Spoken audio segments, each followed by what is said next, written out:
Hi everyone, my name is Nicole Earhart and I did my science highlight presentation on the association of exposure and subsequent infant feeding practices with gut microbiota and the risk of overweight in the first year. I chose this topic because I recently took the first lactation course requirement to become an IBCLC over Christmas break. I find this topic to be interesting and I wanted to look more into it and see how many studies there were out there in regards to the gut microbiome and the effects that breastfeeding has on infants. I hope you enjoy. Let's get started. I'm first going to go over the outline of the presentation, some background information, the purpose, design, and participants, the study, and conclusion, and future considerations.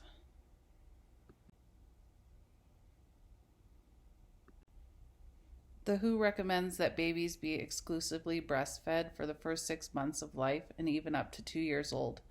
The nutrients that are in breast milk are unmatched compared to other foods like formula. Breast milk will increase the immune system in infants and can prevent them from illness like ear infections, allergies, asthma, and IBS. Breast milk has been shown to prevent diabetes in children. And lastly, breast milk is found to be more digestible than formula.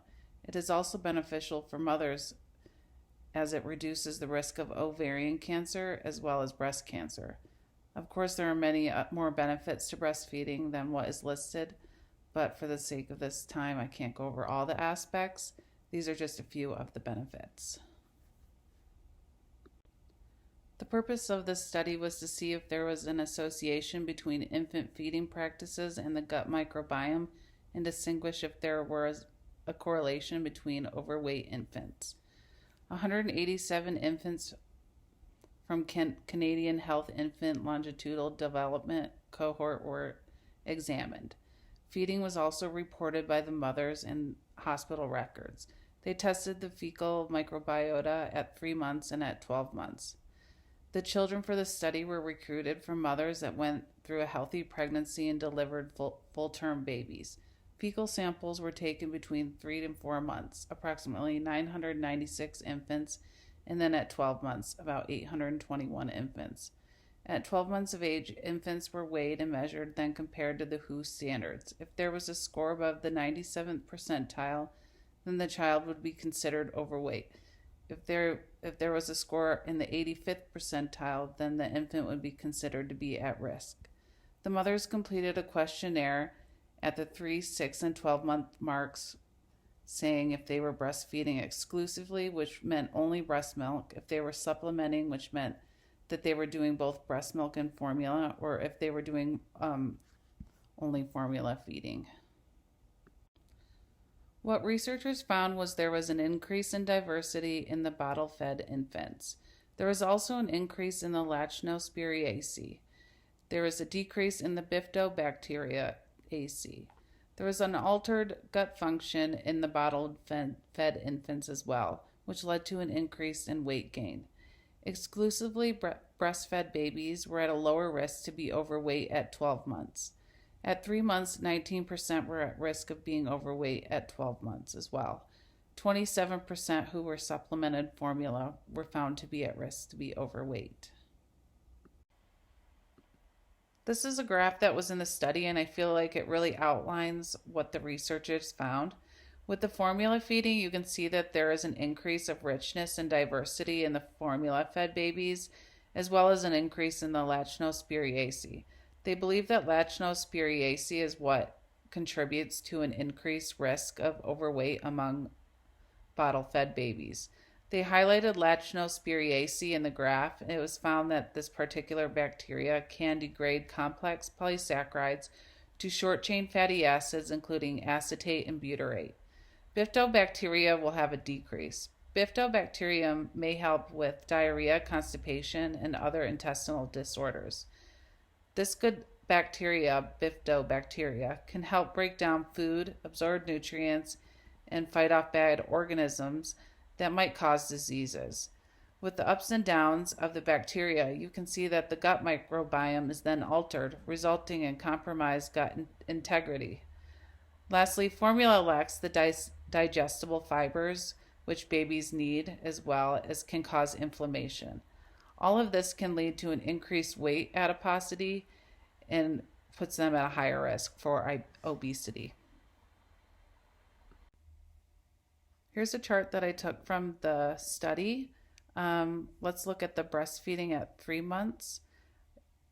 Babies that were only on formula were at 33.3% overweight, and exclusively breastfed babies were down to 19.2%.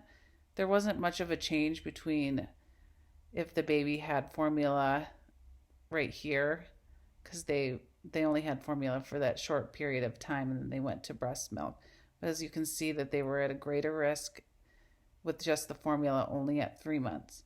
So if we look down to the 6-month mark, again, babies that were only on formula were at a 30.9%, and then exclusively breastfed was at 17.5%.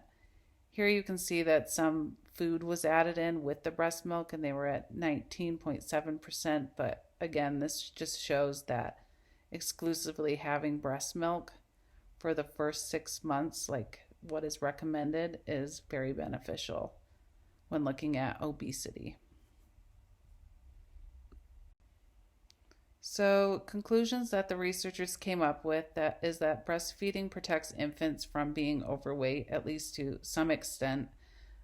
Formula feeding changes the gut microbiome and has an increase in the Lachnospiraceae between the months of 3 and 4. There are only small changes in the gut microbiome if an infant is introduced to formula for a small period of time, like when they're in the hospital.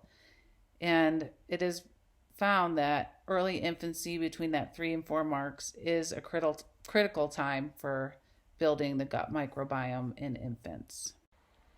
There are a few considerations or flaws to this study that was done in Canada. First, they did not address the reasons for supplementation for the mothers as to why they may have had to do partially formula fed and breast milk. They also did not collect data on the amount of milk or formula that was consumed during each feeding. As we have seen babies who are generally formula fed, they will lack the regulation that breast milk fed babies learn. They also did not take into account what type of formula the babies were on, or even if they had them all on the same formula.